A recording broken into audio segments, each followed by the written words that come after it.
Jangan pernah dicabut nih laporan. Ya, kita bawa ke pengadilan. Pak Jokowi dalam podcast sebelumnya kan sudah ngomong bahwa nanti di pengadilan saya bawa, saya perlihatkan, saya udah siap kok ini. Tapi udah bisakah kemudian Polda Metro Jaya mengamini kemauan mereka agar di gelar perkara khusus itu ijazahnya Pak Jokowi diperlihatkan? Diundang ya? Atau saya sudah diundang. Sudah diundang? Iya, oleh Polda Metro Jaya sudah dikirimkan surat panggilan. Oke. Apa? Saya udah bilang sama Bang Andi Aswan, Bang, gak usah mundur Bang. Selangkah pun kita nggak mundur lah Bang. Itu kita hadapi aja. Problemnya faktanya, di situ Bang. Problemnya di situ. Faktanya Bang Andi udah diperiksa di Polres Jakarta Selatan. Ya, laporannya Bang Andi diterima, laporannya mereka nggak diterima, semakin sakit hati akhirnya situasinya. Iya, itu yang dicek sama Pak Jokowi. Kenal nggak saya? Saya nggak kenal kok. Saya nggak kenal dan saya rasa saya nggak perlu kenal lah. Pak Jokowi, ya saya murni penegakan hukum Pak Jokowi. Saya tidak mengharapkan apapun. Ya, saya jelas. Di sini saya melihat Pak Jokowi ini idola saya loh. Saya lihat Pak Jokowi sudah serendah-rendahnya dijatuhkan harkat dan martabat. Ini sudah tidak tepat lah.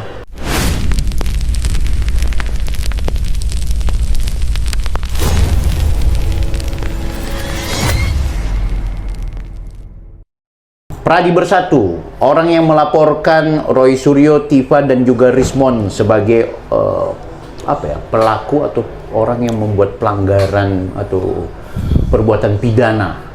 Bang Lecu, sehat? Sehat.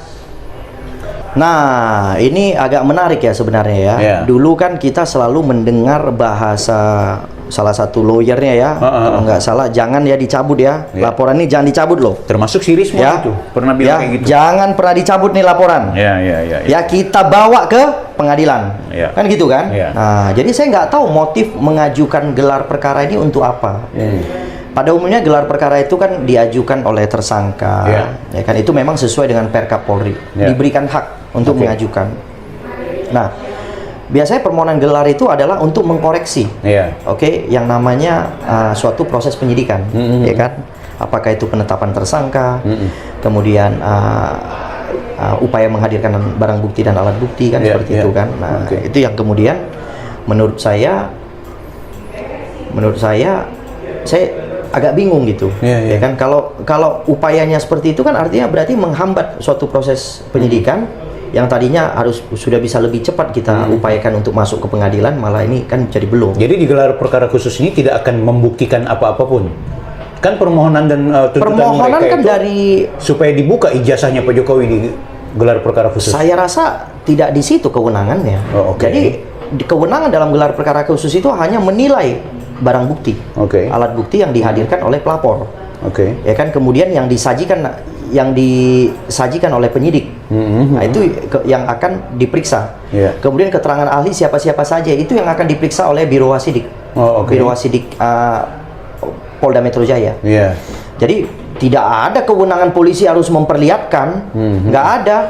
Pak Jokowi dalam podcast sebelumnya kan sudah ngomong bahwa nanti di pengadilan saya bawa, saya perlihatkan, saya udah siap kok ini. Udah jelas itu. Jadi inilah kadang-kadang pembuktian yang mudah ini dibuat mereka jadi ruwet gitu loh. Tapi bisakah kemudian Polda Metro Jaya mengamini kemauan mereka agar di gelar perkara khusus itu ijazahnya Pak Jokowi diperlihatkan?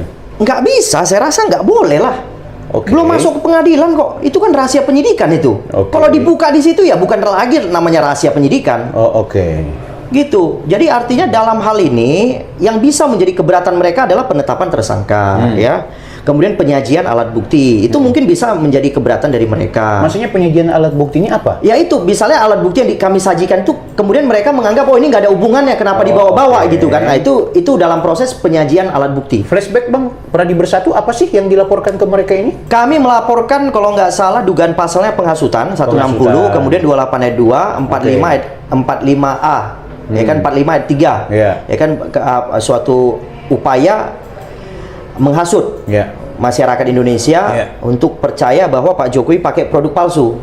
Ya kan, itu penghasutannya kalau menurut kami. Kemudian setelah itu penghasutan itu disiarkan melalui media online dan juga dalam acara-acara TV tertentu gitu. Oleh Polda Metro Jaya, laporannya Abang ini diterima dan memang lanjut sampai ke penyidikan. Lanjut sampai penetapan tersangka. Sampai ditersangka. Sampai ditersangkakan. Artinya gugurlah informasi dari mereka bahwa apa ini Pradi Bersatu tidak punya legal standing untuk melaporkan. Ya kalau kita nggak punya legal standing, ya dia silakan lakukan pra peradilan. Ya kan, yang bisa menguji legal standing kami adalah upaya pra peradilan gitu, ya kan? Itu silakan lah. Dia diberikan hak juga kok, ya kan, untuk melakukan pra peradilan.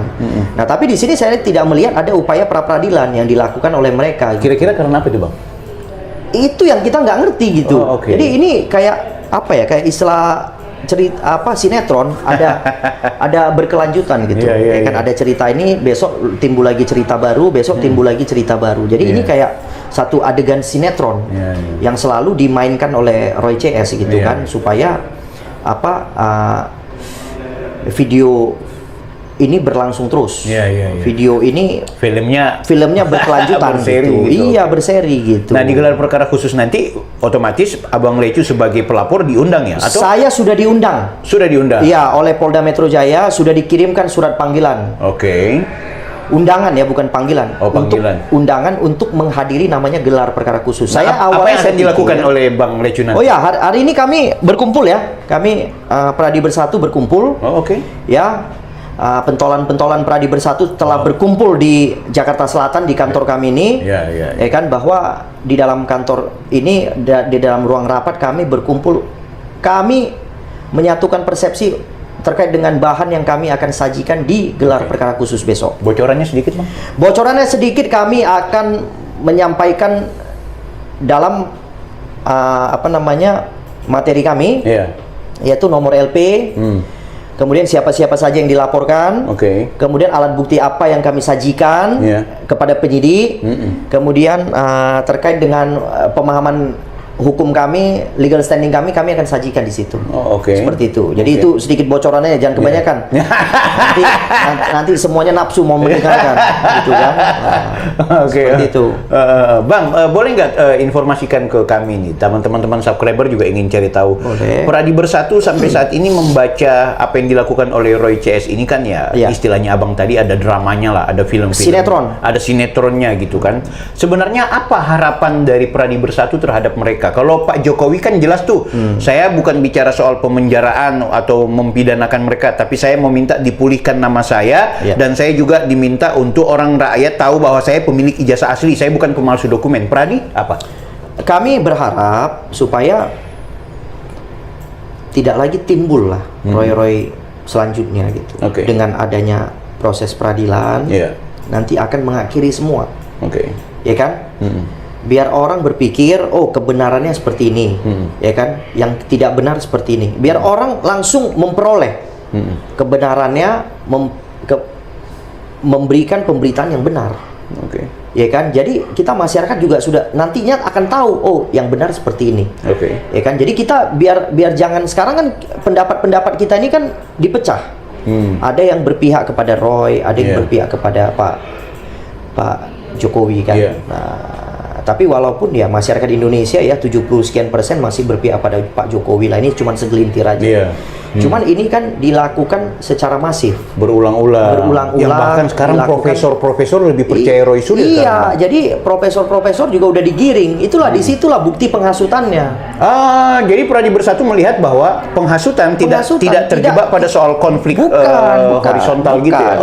Jadi penghasutan itu menurut kami, menurut pemahaman kami, materi kami, itu bahwa penghasutan itu telah membawa orang-orang baru yang tadinya nggak mengerti apa-apa sudah pro kepada pihak Roy Suryo. Itu penghasutannya. Gitu. Tapi kalau bagi mereka ini adalah alat ukurnya kebenaran, dan mereka menganggap bahwa apa yang mereka lakukan ini adalah penelitian yang seharusnya diterima secara rasional, dan mereka menganggap mereka benar. Harusnya pihak kepolisian itu mengundang mereka dalam rangka mereka itu diberikan surat tugas. Nah, contohnya dalam suatu kasus, ya kan, mereka diundang oleh pihak kepolisian untuk memberikan pendapat, tapi melalui apa? Mekanisme surat tugas. Nah, kalau tidak melalui mekanisme surat tugas, menurut saya apa yang mereka kerjakan, mereka boleh melakukan suatu analisa, tapi sudah diam aja, menurut saya, ya kan, diam, dikumpulkan dulu, ya kan, semua penelitian mereka, hasil daripada penelitian, baru nanti dicarilah suatu forum yang memang benar, secara hukum, ya kan, diperkenankan, kemudian mengajukan suatu laporan polisi yang benar. Ini kan semua laporan polisi aja, menurut saya adalah laporan polisi yang asal-asal gitu loh, ya kan, yang awalnya dulu diajukan oleh TPPUA telah dihentikan, jadi ajukan gelar sama juga hasilnya menghentikan. Kemudian kalau nggak salah yang terbaru kan Bang Aswan juga dilaporkan itu. Dilaporkan. Nah, itu kan aneh. Dilaporkan padahal si Michael itu kan bukan korbannya, kan aneh itu. Ya kan, terkait katanya memanipulasi datanya Pak Jokowi. Betul. Ya pembohongan kan? publik, pembohongan publik dianggap lah kan gitu kan. Artinya ya menurut saya ya karena Bang Andi melaporkan udah mulai jalan di Polres Jakarta Selatan, mereka juga mencari-cari jalan supaya bisa melaporkan Bang Andi Aswan. Itu yang repotnya. Tapi nggak apa-apa, saya udah bilang sama Bang Andi Aswan, Bang, gak usah mundur Bang. Ya selangkah pun kita nggak mundur lah Bang. Itu kita hadapi aja. Problemnya faktanya, di situ Bang, problemnya di situ. Faktanya Bang Andi udah diperiksa di Polres Jakarta Selatan. Ya, laporannya Bang Andi diterima, laporannya mereka nggak diterima, semakin sakit hati akhirnya situasinya. Iya, itu yang menjadi problem yang lain adalah ketika semua kisruh ijazahnya Pak Jokowi dan yang berkaitan dengan Pak Jokowi selalu mereka punya mandek, seolah-olah kepolisian bekerja sama dengan pihak-pihak tertentu untuk menyelamatkan Pak Jokowi. Bagaimana mau menepis itu? Justru menurut saya itulah penegakan hukumnya. Karena kenapa? Mereka bukan pihak terkait. Paham kan? Bukan pihak yang dirugikan secara material. Bagaimana bukan pihak yang dirugikan secara material kemudian bisa mengajukan suatu tindak pidana? Pelaporan polisi. Pelaporan polisi itu kan ada dua. Ada delik aduan, ada delik umum gitu loh. Kalau dia delik umum itu suatu dokumen itu harus sudah dinyatakan memang benar untuk publik. Boleh dikonsumsi publik, baru dia boleh mengajukan suatu laporan polisi terhadap yang tadinya delik umum itu. Tapi kalau dokumen itu adalah dokumen milik seseorang yang seseorang itu masih ada gitu, ya kan, berarti kan negara juga harus menjaga kerahasiaan dokumen tersebut. Artinya apa? Itu jatuh kepada delik aduan. Delik aduan itu bahwa seseorang yang memiliki dokumen tersebut yang merasa dirugikan lah yang boleh melaporkan suatu tindak pidana gitu loh. Jadi ini teman-teman ini hati-hati loh dalam memberikan suatu pandangan hukum gitu. Karena kenapa? Pandangan hukum yang diberikan dari pihak sana, ya kan, yang kemudian didorong-dorong untuk mengajukan laporan polisi itu menurut saya akan sia-sia. Karena kenapa? Alat bukti yang disajikan itu semuanya tidak berhubungan, tidak komprehensif gitu loh. Sehingga nantinya pasti akan dihentikan juga kalau sempat yang sudah dibukakan, gitu loh. Karena kenapa? Dia tidak bisa membuktikan kerugian materialnya. Bang, by the way, sebenarnya Pradi Bersatu ini koordinasi dengan Pak Jokowi nggak ketika melaporkan mereka bertiga itu? Enggak. Saya belum pernah ya ketemu Pak Jokowi. Sekalipun saya belum pernah ketemu Pak Jokowi. Loh, terus bukankah Pradi Bersatu dibayar oleh Pak Jokowi untuk membela Pak Jokowi? Enggak lah, kita ini maju selaku advokat. Kita itu maju selaku advokat yang pernah disumpah, pernah dilantik oleh pengadilan tinggi. Yang mana dalam sumpah advokat kita menjunjung tinggi kebenaran. Kita akan membela kebenaran. Kita akan menegakkan kebenaran. Jadi ada suatu proses dugaan tindak pidana yang kemudian kami lihat, kami nilai akhirnya ini memang merupakan suatu tindak pidana berat yang harus segera diambil. Tunggu. Lepas dari materi bahwa ada problem pidana di sana, tapi kan yang abang mau kemudian masuk ke ranah hukum ini adalah orang yang berkaitan dengan politisi yang namanya Jokowi. Tidakkah teman-teman berpikir bahwa ujung-ujungnya kalian juga ini diseret ke wilayah politis? Berarti jangan-jangan Pak Jokowi memainkan Pradi Bersatu, ikut mengorkestrasi Pradi Bersatu agar kemudian membela Pak Jokowi? Enggak. Tidak pertimbangkan potensi politiknya? Kita juga tidak mau masuk ke ranah politiknya ya. Ya, memang ini kan harus bisa berpengaruh kemana-mana. Tapi kami enggak. Kami murni penegakan hukum. Kami lihat seolah-olah ini ilustrasi di situ ada terjadi perampokan, saya laporkan ke polisi. Seperti itu aja. Oh gitu. Iya, di situ ada pembunuhan, saya cepat-cepat lapor ke polisi walaupun saya bukan korbannya. Seperti itu aja sederhananya. Abang melihat bahwa fitnah kepada Pak Jokowi itu udah terlalu berlebihan. Udah terlalu berlebihan dan sudah menjatuhkan harkat dan martabat Pak Jokowi serendah-rendahnya. Yang dirugikan Pak Jokowi, apa yang dirugikan dari Pradi Bersatu? Kita kan masyarakat yang pernah dipimpin oleh Pak Jokowi 2 periode. Dan waktu dipimpin oleh Pak Jokowi, kita negara aman, tentram, nggak pernah ada masalah. Dolar stabil. Ya kan, teman-teman saya yang dagang stabil, nggak ada masalah. Ya kan, artinya kita mendambakan sosok kepemimpinan Pak Jokowi. Sebenarnya ya, ini dalam hati saya ini, saya perlu utarakan di sini. Karena kami sangat senang. Ya, jalan dari Sabang sampai Merauke dibangun, Pak. Ya, dulu nggak ada jalan, Pak. sekarang Sabang sampai Merauke dibangun. Saya balik pertanyaannya, kalau seandainya itu bukan presiden, tapi peristiwa serupa terjadi, apakah Pradi Bersatu akan pasti lakukan kami hal akan yang turun sama? juga, karena kan sumpah kami menegakkan hukum. Bukan Ya kan? karena dia cuma sekedar ansih mantan presiden. Bukan. Saya nggak kenal. Boleh dicek sama Pak Jokowi, kenal nggak saya? Saya nggak kenal kok. Saya nggak kenal dan saya rasa saya nggak perlu kenal lah. Ya kan, saya cuman, saya kan sering ngelihat Pak Jokowi di televisi. Ya kan, ini sosok pemimpin yang benar dan orang tua saya semua mendukung. Kalau Pak Jokowi ini, ya itu bagus, 10 tahun bagus. Ya, Sabang sampai Merauke jalan dibangun semua kok. Sekarang mudah kita kemana-mana. Ya kan, saya kalau ke Medan, ya kan mudah kemana-mana aksesnya pakai jalan. Jalannya ini rapi, bagus. Jalan tol kan, highway, enak gitu loh. Kita bawa mobil apapun, bawa mobil kecil, bawa mobil besar, enak nyaman gitu loh. Itu yang kami rasakan 10 tahun. Nah kemari kan, ya kita lihat ya masih ada lah, ya kan anaknya Pak Jokowi, Pak Gibran kan masih wakil presiden, Pak Prabowo kan ya nggak bisa kita lupa lah ya, Pak Prabowo ya cukup berteman baik kok sama Pak Jokowi. Itu kan bukan, mereka bukan musuhan itu. Walaupun dulu bersaing untuk RI 1, mereka itu setelah persaingan itu teman.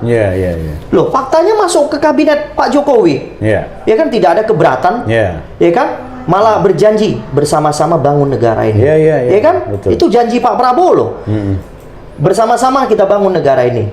Ya kan, dan faktanya, ya kan, hari ini walaupun Pak Prabowo yang memimpin, apapun yang disampaikan Pak Jokowi masih didengar kok. Ya kan, malah Pak Prabowo menganggap Pak Jokowi mentornya. Jadi saya rasa ya janganlah dipecah belah gitu loh. Orang yang tentram ya jangan dipecah belah gitu. Aku butuh perspektif hukum. Ini pertanyaan dari teman-teman subscriberku, Bang. Jadi gini, ada peristiwa ketika banyak yang membela Tifa, Roy dan Rismond.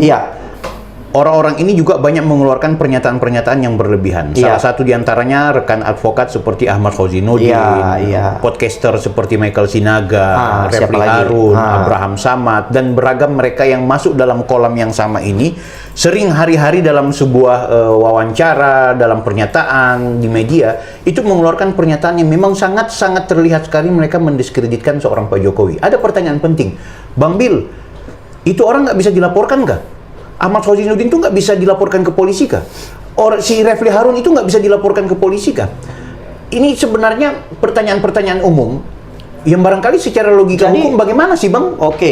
Perlu saya tegaskan. Karena mereka bersembunyi di balik demokrasi, Bang. Enggak. Jadi gini, perlu kita sampaikan ya kepada publik ya, ya bahwa kalau Bang Refli kemudian Khozinuddin itu kan dalam rangka menjalankan kuasa. Mereka dalam rangka menjalankan kuasa pasti ada surat kuasa, itu memang dilindungi secara imunitas. Ya kan, apalagi mereka advokat, mereka dilindungi oleh undang-undang advokat. Tapi menurut saya kalau nggak ada Roy, Tifa dan Rismond kan mereka tidak akan berkomentar. Tetap ujung tombaknya adalah Roy, Tifa dan Rismond. Karena ada mereka bertiga lah baru para lawyer ini memberikan statement. Kalau nggak ada mereka bertiga, nggak mungkin itu. Artinya di luar lawyer, tokoh-tokoh manapun ketika sudah ikut berkomentar karena terpengaruh oleh perspektifnya teroris ini, betul. Itulah yang masuk di pasal kegaduhan. Apalagi kemarin di televisi tertentu terjadi percekcokan yang hampir pukul-pukul kan? Kan lucu ini. Sampai acara yang tadinya harus bersikap profesional jadi sudah acak-acakan kayak di pasar jadinya kan. Ya harusnya juga ya janganlah, itu juga salah juga ya. Stasiun TV itu memperkenankan banyak orang boleh masuk ke dalam ruang forumnya itu, sehingga di situ ya hal-hal yang tidak diduga ya bisa aja terjadi gitu loh. Jadi menurut saya ya harusnya berimbang lah. Udah mulai dibatasi aja. Jadi jangan ada upaya, itu kan upaya memecah belah. Melalui apa? Melalui satu konsep forum yang kemudian disiarkan ke masyarakat luas. Itu kan berbahaya juga itu. Betul. Nah, jadi menurut saya ya udah harus kita masyarakat aja lah yang objektif lah. Kita ambil suatu tindakan yang benar, tindakan yang salah jangan kita contoh, udah gitu aja. Di ujung podcast ini, Bang. Siap. Apakah mereka bakal ditahan sebelum proses persidangan atau? Saya akan mendorong terus, ya, saya akan mendorong terus agar dilakukan penegakan hukum yang tegas dan terukur. Contohnya, saya akan mendorong penahanan terhadap Roy, Tifa dan Rismond. Kenapa? Sebenarnya saya tidak terlalu mengejar penahanan. Yang saya kejar dulu adalah penetapan tersangka. Ya kan? Karena seseorang atau kelompok yang sudah ditetapkan statusnya menjadi tersangka, dia juga udah nggak enak tidur kok. Udah nggak enak tidur, nggak nyaman. Saya Tapi bisa kan pastikan itu. Mereka merasa bahwa ya kita kan nggak bisa saja Iya. tersangka. Karena si Roy Iya. Suryo maaf nih Iya. pernah bersuara ada yang terpidana tapi nggak ditangkap, nggak dipidana. Iya, kalau itu beda case. Iya, iya. Jadi jangan disamakan. Iya, iya. Ya kan? Kalau itu cuman ancaman 1,5 tahun dan sudah kadaluarsa. Iya. Ya. Kalau ini ancaman 12 tahun penjara. Oke. Oke. Nah, ini akan berimplikasi jelek terhadap polda-polda yang lain, Iya. terhadap polres-polres yang lain. Karena kenapa? Biasanya, umumnya, ancaman yang di atas 5 tahun harus dapat ditahan. Abang mau bilang Polda Metro Jaya dianggap sekarang dapat presiden buruk karena tidak mampu menahan ancaman 12 tahun ini? Belum seperti itu. Oke. Belum ya. Belum. Artinya apa? Dia belum melakukan penahanan, pasti dia punya pertimbangan. Oke. Nah, tapi kalau setelah dipertimbangkan dia juga tidak melakukan penahanan Iya. terus-menerus, ini akan menjadi presiden buruk kepada Polres dan Polda yang lain. Karena kenapa? Ini tunggu dulu, ini pertimbangan hukum atau pertimbangan politis? Polda Metro Jaya. Ini pertimbangan diskresi daripada kepolisian. Oke. Menahan atau tidak itu adalah diskresi dari kepolisian. Oke. Diskresi dari pimpinan. Oke. Layak ditahan atau tidak, dapat ditahan atau tidak, itu diskresi penuh kepolisian. Kita tidak boleh mengintervensi. Oh, oke. Tetapi kita boleh dong mendorong, Iya. ya, guna agar perbuatan itu tidak diulangi. Kalau sudah ditahan kan dia tidak akan Faktanya mengulangi. yang mereka lakukan sekarang keluar terus, Ya itu semakin secara percaya diri. Makanya secara subjektif pihak kepolisian sudah harus dapat ditahan. Oke. Karena kenapa? Kalau nggak ditahan ini akan jadi bahaya. Bahayanya apa? Akan dicontoh oleh Polres dan Polda lain. Oh, oke. Ancaman hukuman di atas 5 tahun nggak perlu ditahan. Terjadilah transaksional antara tersangka dengan penegak hukum. Bahaya ini. Abang melihat ada transaksi di sini? Kalau di sini saya nggak ada. Oke. Saya lihat nggak ada. Cuman ini bisa jadi contoh buruk di tempat lain. Di tempat lain nanti jadi transaksional. Atau karena di situ ada Roy, ada Tifa, ada Rismon yang merupakan tokoh-tokoh figur-figur nasional, Iya, ini tokoh-tokoh politik, iya, kemungkinan sehingga ada intervensi gini. itu. Roy ini kan mantan menteri. Oke. Ya, mantan menteri. Menteri itu punya akses yang luas, punya koneksi yang luas. Iya. Ya mungkin dia menggunakan koneksinya hingga tidak melakukan penahanan. Ya kan mungkin diintervensikan Kapolda dan Dirkrim hingga terjadi tidak melakukan penahanan. Ya mungkin lah, karena ini kan mantan orang besar juga ini. Oke. Mantan menteri loh, akses besar. Ya, koneksi besar. Ya, kemampuan ada. Ya kan? Sehingga menurut saya ya dia pasti mempergunakan segala upaya powernya hingga penegakan hukum ini tidak objektif nantinya. Oke. Pastilah, apalagi dia sekarang statusnya sudah tersangka. Oke. Nah, cuman memang agak tanda tanya besar ketika Polda benar-benar berani menetapkan tersangka kok belum melakukan penahanan. Itu juga pertanyaan buat saya. Karena koneksi tadi. Karena Suryo, koneksi tadi menurut saya Oke. mungkin Pak Kapolda sangat ditekan-tekan, Pak disayangkan Dir orang-orang ditekan-tekan kecil yang mungkin tidak ya. punya jabatan seperti Iya. Roy Suryo atau orang-orang yang sekarang di daerah-daerah begitu diancam 12 tahun langsung ditahan. Inilah yang menurut saya hukum tumpul ke atas tajam ke bawah. Iya, iya, Gitu. iya, Jadi iya. masyarakat nggak bisa menikmati hal yang serupa. Oke. Malah orang-orang besar yang bisa menikmati hal yang demikian itu. Bang, berpotensikah sampai P21 atau sampai di kejaksaan nanti benar-benar tidak ditahan? Adakah case yang seperti itu?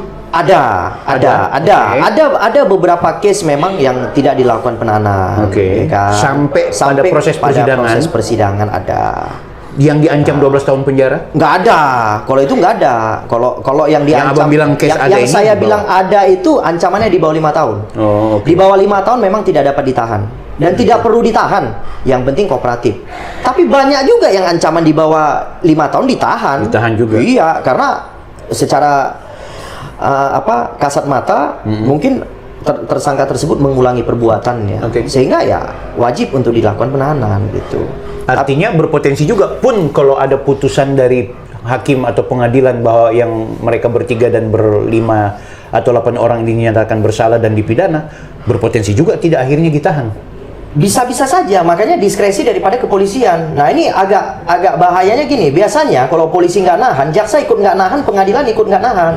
Walaupun sudah diputus oleh hakim bersalah dipidana, Walaupun sudah bunyi putusannya apa yang membuat mereka akan ditahan? putusannya, biasanya kalau dia masih lakukan upaya banding dan kasasi tidak juga akan belum ditahan. Belum. Kan mereka bahkan Ahmad Hozinuddin bilang sampai di kasasi, di PK1, PK2, PK3, PK... Belum. Belum. Jadi apa arti hukum Bang kalau sudah seperti ini? Itulah yang saya bilang. Apabila ini diterapkan terus seperti ini, ini bahaya, akan dicontoh oleh Polda lain dan Polres lain. Bang, di hadapan Kalau Abang gitu, ada Kapolri, ada Kapolda, silakan tolong berikan. Saya meminta kepada Pak Kapolri, ya Pak Listio Sigit ini Pak Kapolri yang saya sangat idola. Saya sangat ngefans ini sama Pak Kapolri, Pak Listio Sigit. Idola saya lah ini. Ya, saya minta penegakan hukum ini, apalagi ini kan, ya kan terhadap Pak Jokowi loh, sampai direndah-rendahkan sedemikian rupa, ya dijatuhkan, ya sampai ya di bawah apa namanya, sudah di bawah lantai ini. Kalau lantai rumah di bawahnya lagi udah basement ini, ya kan. Nah artinya ya saya minta lah Pak Listio Sigit, ya kan, Pak Listio juga kan pernah apa namanya, pernah menjadi Kapolri, menjadi ajudan ya, dari wali kita kota jangan bahasa Kapolri lah, menjadi ajudan. Ya kan Bapak kan harusnya bisa merasakan bagaimana sakitnya Pak Jokowi ini merasakan hinaan ini, ya kan, hinaan, kemudian apa, ejekan-ejekan yang selalu mereka utarakan itu ya udah sangat jahat itu, ya kan. Jadi itu saja saya minta Pak Kapolri coba rasakan lah, ya kan. Pak Kapolri ini pernah orang dekatnya Pak Jokowi, pernah ajudan Pak Jokowi, saya rasa paling tidak bisa ikut merasakan itu aja. Pesan dari saya gitu. Masih berartikah laporannya Bang Lecu dan teman-teman Pradi kalau seandainya ada RJ atau restoratif justice, kita tidak, ada agenda perdamaian? Kita tidak memperkenankan RJ ya. Kita tidak memperkenankan. Saya udah melalui wawancara TV One sebelumnya dengan Pak Kozinudin, kita tidak memperkenankan RJ. Apalagi Pak Jokowi. Apalagi Pak Jokowi dalam podcast kemarin, saya rasa Pak Jokowi juga menyampaikan berharap agar ini sampai ke peradilan aja kan. Biar nanti, karena Pak Jokowi juga nggak sabar itu mau datang ke pengadilan untuk memperlihatkan ijazahnya gitu. Loh, katanya Pak Jokowi dipanggil-panggil di pengadilan-pengadilan di daerah. Kok nggak datang? Karena terkait gugatan-gugatan yang di daerah itu legal standing-nya nggak tepat. Sehingga belum perlu. Iya kan? Belum perlu. Ini yang di Solo apa sih Bang? Yang kemarin katanya ditolak seksipnya. Nggak ngerti lah, saya minta gugatan apa lagi. Ini kan banyak gitu juga yang ditolak, nimbrung gitu loh. Ya, punyanya untuk Pak supaya Jokowi. Iya seolah-olah bisa menggugat mau ketemu Pak Jokowi. Padahal sebenarnya ke rumah Pak Jokowi aja bisa ketemu kok. Ngapain harus lewat pengadilan? Betul nggak? Wartawan banyak yang datang ke. Mereka targetnya kan supaya Pak Jokowi datang di sebuah kalau duduk di pesakitan gitu loh. Kalau mau ketemu Pak Jokowi nggak usah jauh-jauh ke pengadilan Pak. Bukan rumah. Datang ke rumahnya, saya jamin diterima kok. Mereka kan kemarin datang diterima kan? Diterima kok. Kan gitu. Iya, jadi terus harus ke pengadilan kan aneh-aneh aja. Inilah yang saya bilang, konsep pembuktian itu mudah gara-gara mereka dibuat ruwet. Ini yang bahaya. By the way, Abang pernah ke rumahnya Pak Jokowi? Saya belum pernah. Loh, atas nama Lecumanan lo laporin mereka itu? Tapi saya belum pernah. Tapi ketua umum sama sekjen saya rasa udah pernah. Saya rasa ya. Tapi kalau saya pribadi saya belum pernah. Ya kan, saya kan murni penegakan hukum. Tapi punya niat untuk bertemu dengan Pak Jokowi? Nanti suatu saat saya berharap lah. Idola saya juga kan Pak Jokowi nih. Di hadapan Abang ada Pak Jokowi. Pak Jokowi sering nonton YouTuber Nusantara dan Nusantara Podcast. Waduh, silakan. Ini beliau pasti akan memantau. Pak Jokowi, ya saya murni penegakan hukum Pak Jokowi. Saya tidak mengharapkan apapun. Ya, saya jelas. Di sini saya melihat Pak Jokowi ini idola saya loh. Saya lihat Pak Jokowi sudah serendah-rendahnya dijatuhkan harkat dan martabat. Ini sudah tidak tepat lah. Pak, 10 tahun Pak, orang tua saya selalu bilang kepemimpinan Pak Jokowi ini kepemimpinan yang sangat mensejahterakan rakyat. Ya, kepemimpinan yang bangun jalan dari Sabang sampai Merauke nggak putus-putus. Ya, kemudian pengiriman BBM, bahan baku, ya semua daerah harganya sama di era Pak Jokowi. Jadi ya kita berharap sosok kepemimpinan Bapak yang diteruskan oleh Pak Prabowo juga harus sama gitu loh, ya kan? Tapi ya yang pasti kami lebih mengidolakan Bapak. Kenapa? Ya Bapak, ya kalau bisa disampaikan secara sederhana ya, Bapak lebih ganteng masalahnya. Ya kan, kalau boleh nih saya sampaikan secara sederhana, Pak Jokowi lebih ganteng, ya tampilan lebih grace. Itu yang bisa saya sampaikan. Luar biasa. Lecumanan dengan segala pikirnya. Saya Bang Bil, Nusantara Podcast.